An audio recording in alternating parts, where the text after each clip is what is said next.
नमस्ते दोस्तों, स्वागत है आपका आपके अपने YouTube चैनल ट्रेंडिंग स्टॉक्स में। आज 13 मार्च वेडनेसडे का दिन हमने स्विंग ट्रेड के लिए कुछ स्टॉक्स को आइडेंटिफाई किया था। चलिए तो क्विकली इन स्टॉक्स को देखते हैं कि इनके अंदर में क्या मूवमेंट हुआ है। इसके पहले अगर आपके चैनल को सब्सक्राइब नहीं किया है तो कृपया करके सब्सक्राइब कर लीजिए ताकि सारे वीडियो अपडेट्स आपको टाइम टू टाइम मिलते रहे।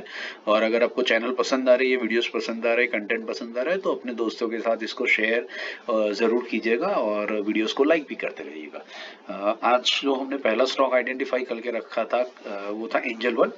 बाइंग हमने रखा था 2437 से 2460 के लेवल में। तो एंजल वन में हम देख सकते हैं ये अपने 50 वीक मूविंग एवरेज के पास में आया और वहीं से एक रिजेक्शन वीक इसने दिखाई है। इंट्राडे में देखते हैं इसने लो कितना बनाया। इसने लो बनाया 2335 का। 2335 मतलब हमारा स्टॉप लॉस आराम से इसमें हिट हो गया और ये स्टॉक में से हम हमारी एग्जिट बहुत क्लियरली हो गई। ठीक है, तो आप देख सकते हैं इसने बाउंस बैक भले किया उस स्टॉक ने। वीकली टाइम फ्रेम पे देखिए इसने काफी जाकर के बाउंस बैक लिया और बाउंस बैक लेकर के अपना 50 वीक मूविंग एवरेज के ऊपर ही आया है। लेकिन आज काफी नेगेटिव डे था, काफी वॉलेटाइल था। नीचे की तरफ बहुत सारे स्टॉक्स काफी टूटे हैं, तो उसमें हमारा स्टॉप लॉस भी हिट हो गया होगा। एंड इट इज गुड कि हम अपना स्टॉप लॉस लेकर के इस स्टॉक में से निकल जाए। मार्केट बहुत नेगेटिव चल रहा है पिछले 4-5 दिनों से। एक बार ये थोड़ा सा नेगेटिविटी कम हो जाए उसके बाद हम लोग स्विंग ट्रेड्स के लिए वापस से इसको रिकंसिडर करेंगे। कल के दिन मैं भी वीडियो नहीं बना रहा हूँ स्विंग ट्रेड्स के लिए। मैं पर्सनली खुद स्विंग ट्रेड्स कल के दिन में नहीं ले रहा हूँ। इंट्राडे ट्रेड्स हम लेंगे बट स्विंग ट्रेड्स हम नहीं लेंगे, क्योंकि ऐसे मार्केट में जब काफी नेगेटिविटी हो जाती है, बहुत पैनिक सेलिंग हो जाती है, तो कल क्या होगा कि अगर स्टॉक्स राइज भी करेंगे तो भी बहुत ज्यादा बाइंग सप्लाई प्रेशर आने की संभावना है। बहुत सारे रिटेल इन्वेस्टर्स भी कल अपने स्टॉक्स पॉसिबल है पैनिक में आकर के सेल करना शुरू करते हैं, तो थोड़ा सा भी अपसाइड आते ही इमीडिएटली सेलिंग प्रेशर आ जाता है। तो ऐसे केस में स्विंग ट्रेड्स थोड़े से वर्क नहीं करता है। तो ऐसे दिनों में इट इज बेटर कि एक दो दिन स्विंग ट्रेड्स ना लिए जाए। मार्केट एक बार स्टेबलाइज हो जाए, थोड़ा सा शॉर्ट कवरिंग हो, मार्केट ऊपर आए, फिर एक डायरेक्शन पकड़े, उसके बाद में हम लोग स्विंग ट्रेड्स के ऊपर वापस से फोकस कर सकते हैं। अगर आप डेटा ट्रैक कर रहे हैं तो FIIs एंड DIIs पिछले 2-3 दिनों से काफी ज्यादा क्वांटिटी में बाइंग कर रही है। ठीक है, लेकिन उनकी बाइंग जो चल रही है वो जनरली चल रही है लार्ज कैप स्टॉक्स के अंदर में। Mid and small cap stocks जो है उसकी काफी धुलाई हो रही है। Mid cap small cap stocks ऐसे ही काफी चले थे, ठीक है, बहुत रन अप हो चुके थे, तो एक थोड़ा सा कंसोलिडेशन होना, प्राइस करेक्शन होना लास्ट भी बनता है। स्टॉक अगर 80% दौड़ा है पिछले 6 महीने में, तो उसमें से 20% वो कंसोलिडेट करके गिव अप करता है, तो that is absolutely natural and बहुत ही हेल्दी मूवमेंट है मार्केट के लिए। तभी जाकर के प्राइसेस रैशनलाइज होती है और हम जैसे लोगों को राइट टाइम पर एंटर करने का मौका मिलता है। तो ये हेल्दी करेक्शन है, बट इस करेक्शन में हमें हाथ नहीं रखना चाहिए। ठीक है, तलवार नंगी तलवार, नंगे चाकू नीचे गिर रहा है और हम उसको पकड़ने की कोशिश करेंगे तो हमारा हाथ कटने के चांसेस बढ़ जाते हैं। ठीक है, तो इसको एक बार सेटल हो जाने दीजिए, फिर उसके बाद में हम रिकंसिडर करेंगे। तो एक दो दिन मैं भी स्विंग ट्रेड्स के लिए वीडियोस नहीं बनाऊंगा, मैं खुद ट्रेड नहीं कर रहा हूँ and it is a good trade not to trade on certain days. दूसरा स्टॉक देखते हैं BSC का। BSC का हमने स्टॉक लिया था जिसमें हमने बाइंग रखा था 2120 से 2130 में। तो BSC देख सकते हैं ये भी अपना 20 वीक मूविंग एवरेज के नीचे हमने बाइंग रखा था। ये उसके नीचे आया और ये कहां तक गया, 2110 हमारा स्टॉप लॉस था। ये स्टॉप लॉस को आराम से हिट कर लिया स्टॉक ने, उससे भी 100 रुपये नीचे गया, 5% नीचे गया है। तो स्टॉप लॉस लेकर के इसमें से निकल जाइए। अगर स्टॉप लॉस नहीं लेंगे तो ये आपको 5% लॉस दे देगा। ठीक है, तो स्टॉप लॉस कभी भी आपके दिमाग में नहीं होना चाहिए, हमेशा सिस्टम के अंदर में होना चाहिए। That is the only way to protect your money.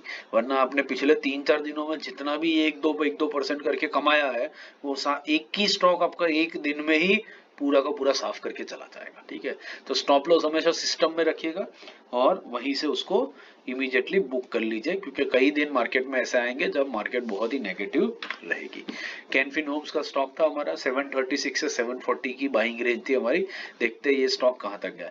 ये स्टॉक भी आप देख सकते हैं अपना 50 वीक मूविंग एवरेज के नीचे आया, बट नीचे ही बढ़ता गया और 721 तक गया, मतलब हमारा स्टॉप लॉस इसमें भी आराम से हिट हो गया। तो ये भी लेकर के हमको निकल जाना चाहिए। लास्ट स्टॉक था हमारा CCCL। CCCL में हमारा 590 से 600 के बीच में बाइंग रेंज था।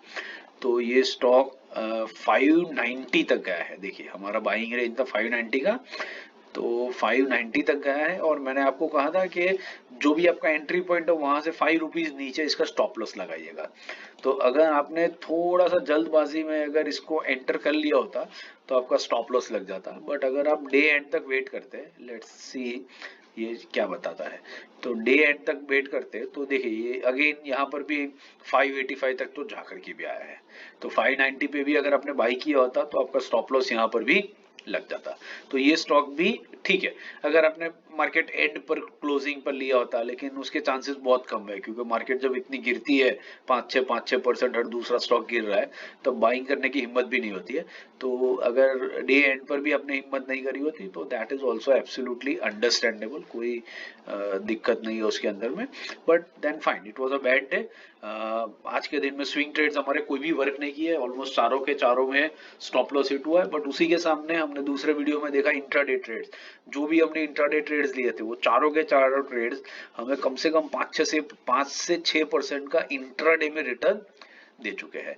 तो 4 स्टॉक्स इंटू 6 अब 24% का रिटर्न इन 4 स्टॉक्स में इंट्राडे में आपको मिला है। आज इतनी वॉलेटाइल मूवमेंट थी तो उसके सामने हमारा 0.5% का स्विंग ट्रेड का लॉस इज एब्सोल्युटली एक्सेप्टेबल। और 1-2 दिन स्विंग ट्रेड्स हमें अवॉइड ही करने चाहिए। We should only focus on intraday trade क्योंकि मार्केट बहुत ही वॉलेटाइल है।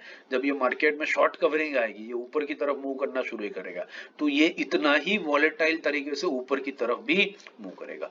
तो आपने अगर कुछ शॉर्ट करके भी रखा है तो वो भी आपकी डायरेक्शन ऑपोजिट डायरेक्शन में बहुत ही क्विकली मूव करेगा। सो ये टाइम ऐसा है जहां पर स्विंग ट्रेड्स अवॉइड करने चाहिए क्योंकि बहुत इरेटिक मूवमेंट्स होंगी और स्विंग ट्रेड्स को अवॉइड करते हुए हमें इंट्राडे करना चाहिए। सुबह में लो और शाम को जाते से पहले उसको सौदा काट के जाओ ताकि जो भी है उसी दिन का उसी दिन कंप्लीट हो जाए। Next day you just can not predict कि किस तरीके का मूवमेंट होगा अप साइड पे या लोअर साइड के ऊपर। तो 2-1 दिन हम लोग स्विंग ट्रेड्स अवॉइड करेंगे और सिर्फ इंट्राडे ट्रेड्स के ऊपर ही फोकस करेंगे। अगर वीडियो आपको पसंद आया है तो इसको लाइक शेयर सब्सक्राइब कीजिएगा। Thank you and have a great day.